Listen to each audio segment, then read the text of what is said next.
Hello everyone, good morning. কেমন আছো তোমরা সবাই? আমি মৌসুমি, আবার একটা নতুন ব্লগে তোমাদের সবাইকে স্বাগত।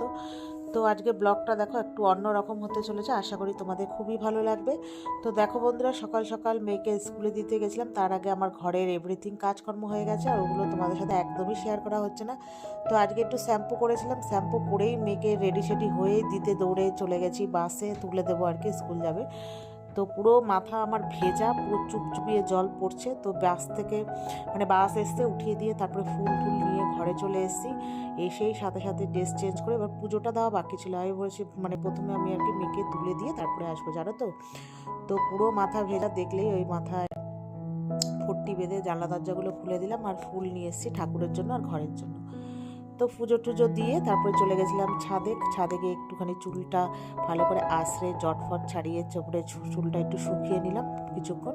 তারপরে নিচে এসে তারপরে বানাতে গেলাম একটু অ্যাফ্রেশ, যেহেতু সকালবেলা তো সেরম কিছুই খাওয়া হয়নি। তো খাওয়া দাওয়া করলাম, অ্যাফ্রেশটা খেলাম, খাওয়ার পরে তার সাথে করে নিলাম একটু চা। তো চা সাথে হতে হতে তোমাদের সাথে কিছু শেয়ার করলাম। আমার বড় ওই মাটি কোড়ানোর জন্য ওইটা এনেছে, আর একটা হাম্বল দিস্তা। তো কেমন হয়েছে বলো। আর সসের প্যাকেটটা জানো তোমরা, টমেটো সসটা না, ওরকম ছিপিগুলো না কিছুতেই খোলা যায় না। আমি না অনেক চেষ্টা করলাম, দেখলাম আমার হাতটা খুব ব্যথা করছে, আর অতিরিক্ত পরিমাণে ব্যথা করছে, আর ওই জন্য করলাম না। তো তারপরে রেখে দিলাম, পরে বর করে নেবে, করে দেবে আর কি। তো তারপরে একটু দাঁড়িয়ে দাঁড়িয়ে অ্যাফ্রেশটা খেলাম, আর ওখানে হ্যান্ড শাওয়ারটা শেষ হয়ে গেছিলো, তো ওটা একটু দিয়ে একটুখানি কৌটোটার মধ্যে একটুখানি করে দিলাম। তারপরে এই যে দেখো, ওইদিকে তো আমার চা বসানো হয়ে গেছিলো, অ্যাফ্রেশ খাওয়ার পরে চাটা স্লো মোশনে ফুটতে দিয়েছিলাম। তারপরে নিয়ে এবার চলে যাব ঘরে। তো একটু আবার বেরোনোর কথা আছে, একটু যাব, কিছু দরকার আছে, কেনাকাটি করব। তো এই জন্য ভাবছি যাবো কি যাবো না। তো চাটা নিয়ে না চলে এসেছি এই ঘরে, এসে একটুখানি খেলাম দুটো বিস্কুট দিয়ে। তারপরে হঠাৎ মনে হলো না, যাবো যখন ভেবেছি চলেই যাই। তো চলে বেরিয়ে আবার কিছু কেনাকাটি করে চলে এসেছি। কী কিনতে গেছিলাম, এই যে গাছপালা। তো কি সব ইনডোর প্ল্যান্টগুলো এনেছি আর কি ঘরের মধ্যে রাখার, আর একটা এনেছি জবা গাছ। ঠিক আছে, এই যে তোমার কাগজ পাতা ফুল গাছটা অনেকদিন ধরে আনবো ভাবছিলাম, অ্যাকচুয়ালি এটার জন্যই গিয়েছিলাম। তো এখানে গিয়ে ওই একটা আনতে গিয়ে আরও কিছু হয় না যে পছন্দ হয়ে যায়, এরকম হচ্ছে ব্যাপার। তো তারপরে এই যে জবা, তারপরে ওই গাছগুলো কি কি নাম আমি জানি না, আমার পছন্দ হয়েছে, জানিয়ে গেলে ইনডোর প্ল্যান্ট ঘরে নিয়ে এসেছি। তো তার সাথে সাথে কিছু কিনেছি, দেখো একটা কিনেছি চাবির রিং, 6টা নিয়ে এসেছি, আর একটা কাঁচি, আর এইটা হচ্ছে ওই যে তোমার কি বলে, ওই শাড়িগুলো ভাঁজ করে রাখলে অনলাইনে পাওয়া যায় না, ওইগুলো। তো আর দুটো পেয়ারা। তো তারপরে রেডি, ওগুলো সব গুছিয়ে জায়গা মতো সব ঠিকঠাক করে তারপরে চলে এসেছি মার বাড়িতে। তো আসার পরে মা ভেবেছে আজকে হয়তো আসবো না, তারপরে আমি বললাম একা একা ঘরে কী করবো, তো যাই। তারপরে এসেছি, আসার পরে ওই যে এখন আমার বড় ভাই অফিস বেরোবে, ওর এখন 2টোর পরে আর কি অফিস। তো যেহেতু, তো মা ওকে রুটি করে দিচ্ছে, ও রুটি খেয়ে আর একটু ভাত খেয়ে বেরোবে। তো মা বলছে আমি এদিকে রুটিটা বানিয়ে দিচ্ছি, তুই একটু আলুর দমটা কর। তা আমি ওই যে নেড়ে একটু দই ঠই দিয়ে আলুর দম করে দিলাম। তারপরে শুকনো, আমার বড় ভাই আবার শুকনো এই ছোটো আলুর দমটা এটাই ভালোবাসে, তো ওর জন্য নিয়ে আসলাম। তো ওকে রুটি আলুর দম আর পালং শাক দিয়ে মা রান্না করেছিল, খেতে দিলাম।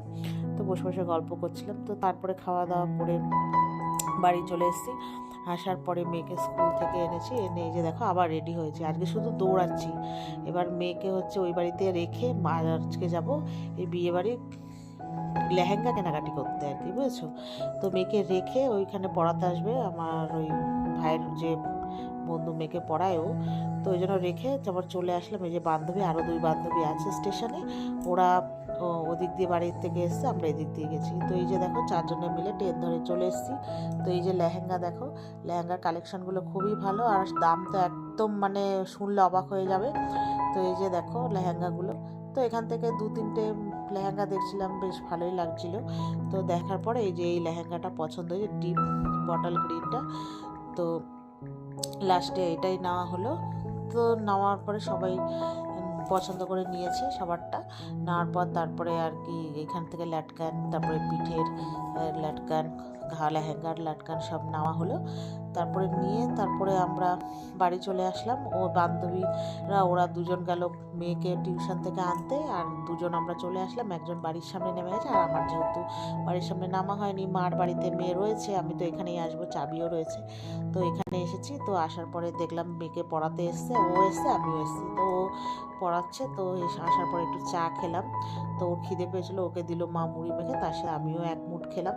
তো আর আমার প্রচণ্ডই খিদে পেয়েছিলো জানো তো। তারপরে মাকে বললাম একটু লুচি করো, যেহেতু সকালে ছোটো আলুর দম করেছে।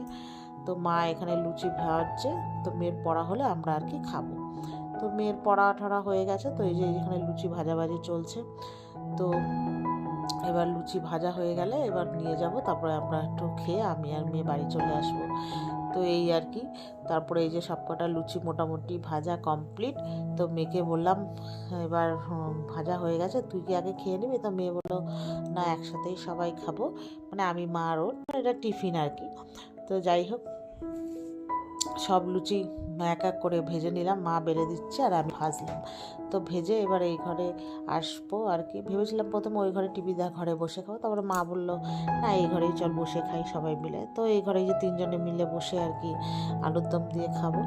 তো আলুর দমটা তো আজকে আমি রান্না করেছি, দেখেছো। তো যাই হোক, এবার ওই আর না, আমার প্রচণ্ডই খিদে পেয়েছে আর ভীষণ পা ব্যথা করছে, এতবার আপ ডাউন করেছি তো আজকে অনেকবার বেরিয়েছি। তো এই যে এবার আলুর দম দিয়ে হচ্ছে লুচি খাবো।